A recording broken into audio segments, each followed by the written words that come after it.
sharing some necessary, fun, and helpful school supplies for a Charlotte Mason education.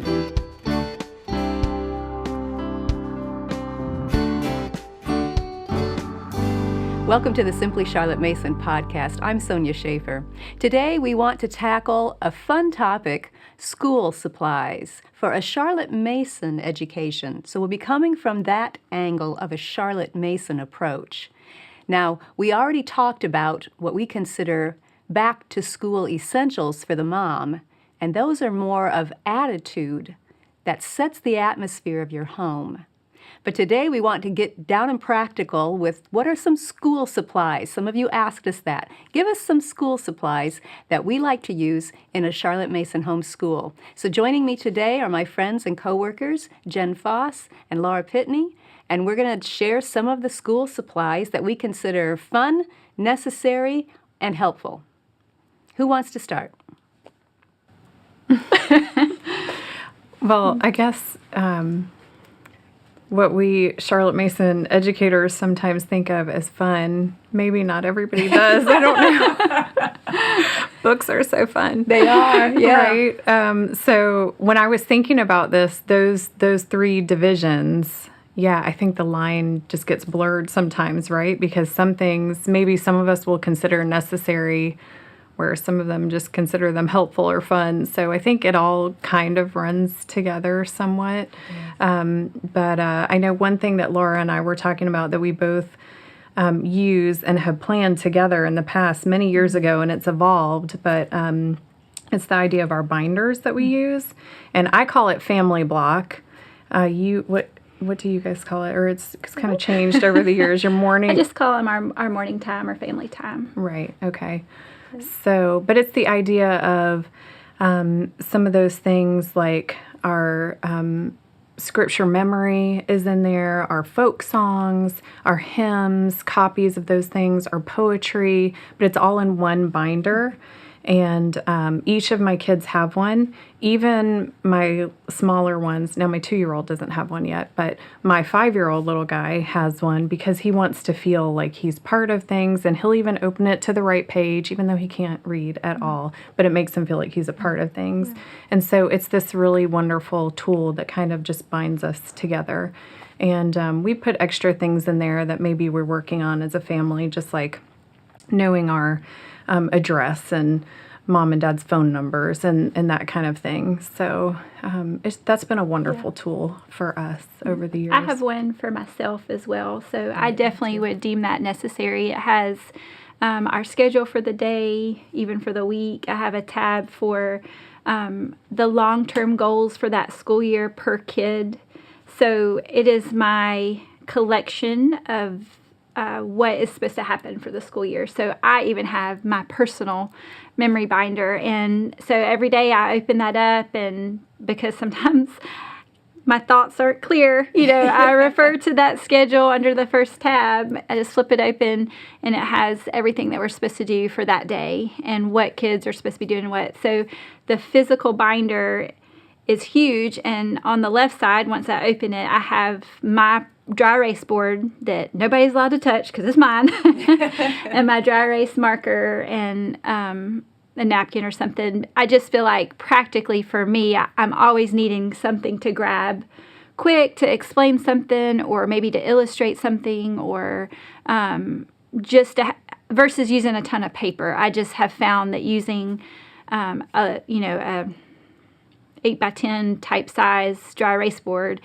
is really handy to have. Now the kids have some too, but I have my own that I have. So yeah, I use you one. happen to have I one. happen to have it's one. Amazing. Yes, I brought it to show. I use this every day with my daughter.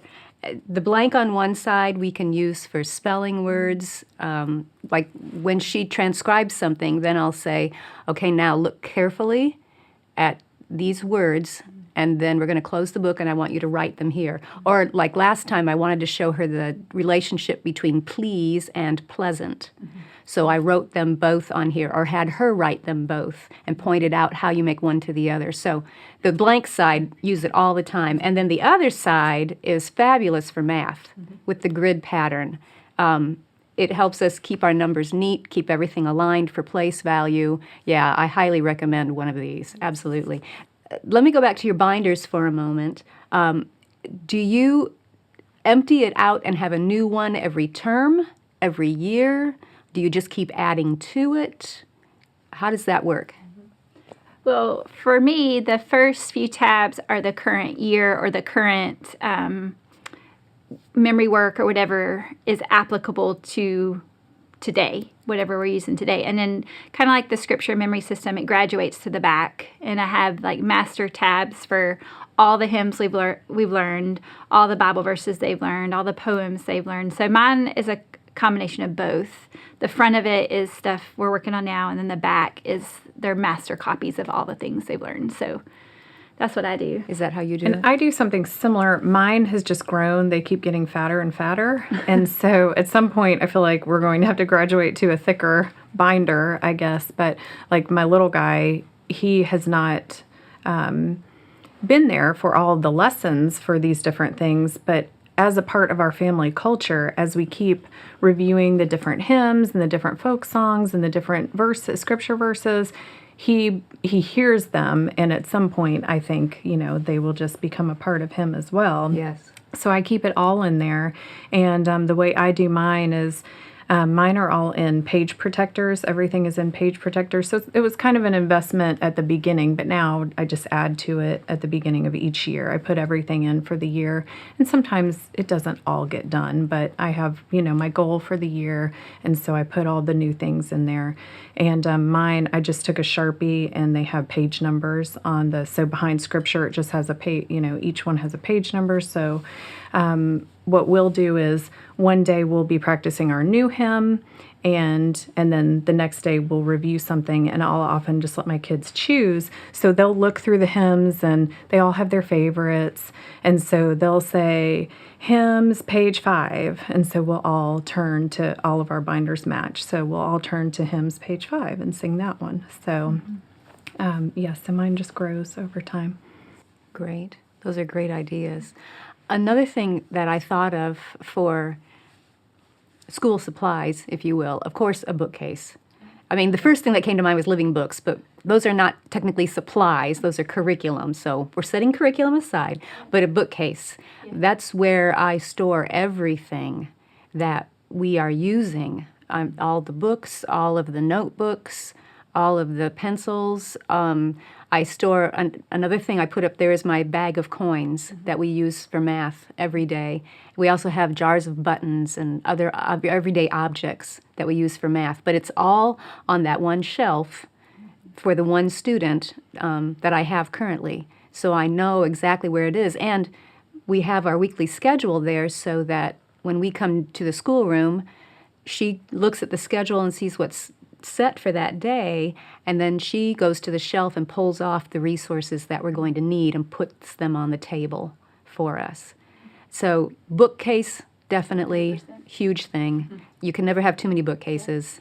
You can also never have enough pens and pencils because they go missing. So Oh dear. We were talking about this. There's times where we want our kids to be responsible and have their little pencil box where they keep up with their pen, their pencils, or little scissors, maybe their colored pencils. And that's great. But ultimately, they're going to get up to go get a sip of water or go to the bathroom, and they're going to take their pencil with them. And then you're going to spend 10 minutes looking for the one pencil. So practically having something on our school table that just has all the extra pens and pencils to where I don't have to waste time hunting for that pencil that fell on the ground or got left on the kitchen counter or wherever. So the extra supplies that you're using multiple times during the day, I just keep extra. And then at the end of the day, we round them up. I mean, that's just the practical side of things. And a pencil sharpener is super important. I just use mechanical pencils. Yeah. That you can just advance. Yeah. That way I don't have to deal with it. I do like mechanical pencils, but some of my kids break the lead every time. click, click, break, click, click, break. And when we did invest in the electric pencil sharpener, that was a game changer. Oh, that yeah. was really helpful. Oh, yeah. When for I our had all my schoolroom. girls at home, they would. So if only they could make one that was quiet, that didn't make noise, because you're sitting there reading or whatever, and that's a sharpen. That's a great background noise. Along the lines of pens and pencils, I asked a couple of my children, "What do you think are the most fun supplies that we have?" And it's funny, my 15-year-old he loves pens. He loves pens, right? Yeah. And but there are these erasable pens. I think they're called friction pens. I'm sure there are other kinds as well, but these erasable pens have really been helpful and fun because even the younger ones, we tend not to want to give them pens, but letting them use the pens for some things and still having it be erasable has been really helpful. So that's something fun that my little ones like to use sometimes. I always feel so much pressure when I borrow a pen from Logan because I got to give it back because they are so important, and that's awesome. He really does like pens. There's a lot of pressure. He color codes things, and it's funny. There's a almost permission that we're giving them to be creative. Sure. Even with the type of supplies we give them. Yeah, it can reflect their own personalities. Yeah, absolutely. How they use it might not be the way we use it or would use it, but it's neat to see that. When you were showing your board with the blank on one side and the graph paper on another side, I would say another absolutely necessary supply is your notebooks that go along with your different subjects. And when we started using, for some things we use a blank notebook, for some we use lined, and then for math, we use the graph notebooks. And when we started using the graph paper notebooks for all of their math lessons, and from my little ones on up to my high schoolers, that was very, very helpful. So notebooks is definitely And having the right type to match the use of it for the subject. Right. Yeah. Makes a lot of sense. Yeah, your nature notebook, you've got the thick paper blank so you can paint if you want to or draw.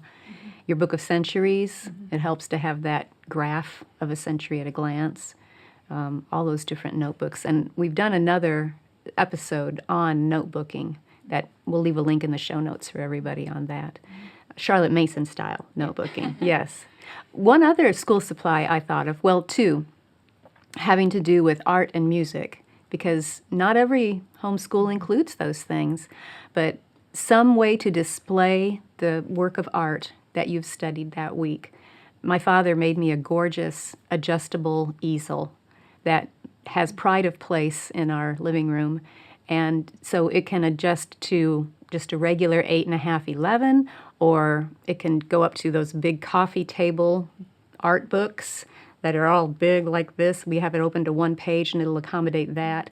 So I also know some parents use some kind of frames that they can take out the artwork and put in the new one very easily. So whatever you use, some way to exhibit and display the picture study for the week is one thing. And then the other thing is some way to play your music for your music study, whether it's, I'm old here, CD player. I don't know sorry. what that is. What Yeah, I'll show you later, sweetheart. At least I didn't say cassette tape. But whether it's a CD player or if it's a Bluetooth speaker, that you can hook up with your phone so you can play your music study music. I think those are essential school supplies as well. I agree. What Our else? our Bluetooth speaker is very, very helpful, and especially if you have a lot of children and you're trying to, we will often play our music during lunchtime or when we're eating as a background for when we're just listening to it, just to repeat it. And that Bluetooth speaker is very, very helpful for sure.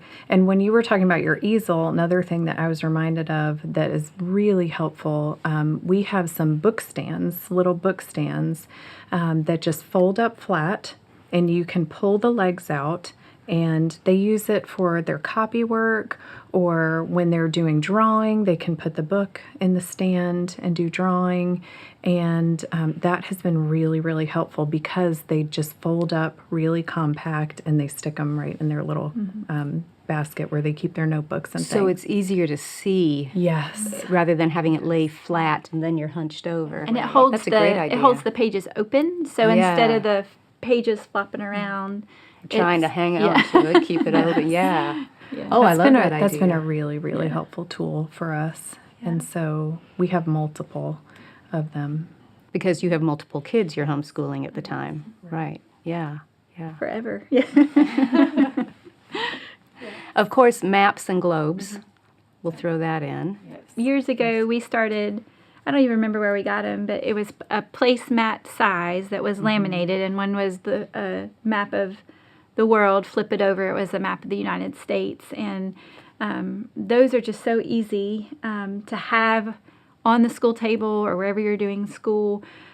It has evolved into anytime they're doing arts and crafts, go get the map, make sure the map's under whatever you're coloring or painting to protect the table or whatever. So, I mean, those are super necessary in my mind for multiple reasons. Right, I agree. And we have some bigger maps in our homeschool room, and then I do keep the placemat maps.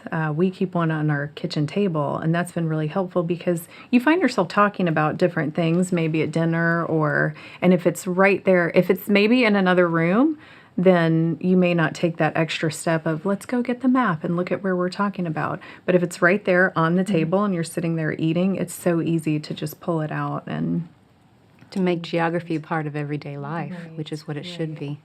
Some friends of ours have a big whiteboard on the wall, and then they have maps also that are hung over it, so you can just pull down whatever map you want in front of the whiteboard or let it up, pull down the next one you want, let it up. That's heavy-duty maps. But it's right by the dining room table, too, so when they're eating, it's right there.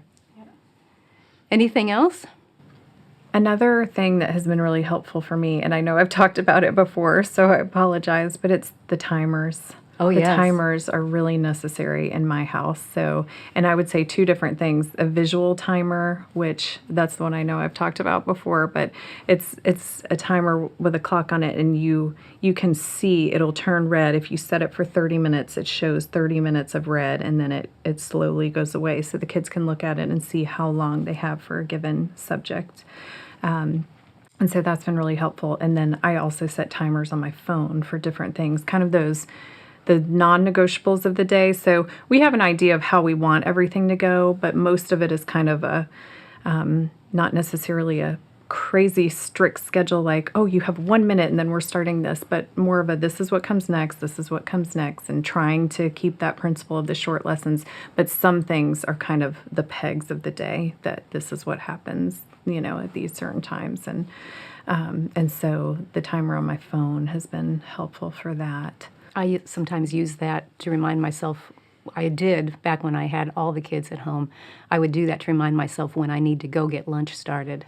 Because otherwise, you're head down focused and suddenly it's 1 o'clock and everybody's stomachs is growling and, oh, I forgot, So that can be helpful. I also saw, after we talked about the visual timers, I saw that you can get an app on your phone that is a visual timer.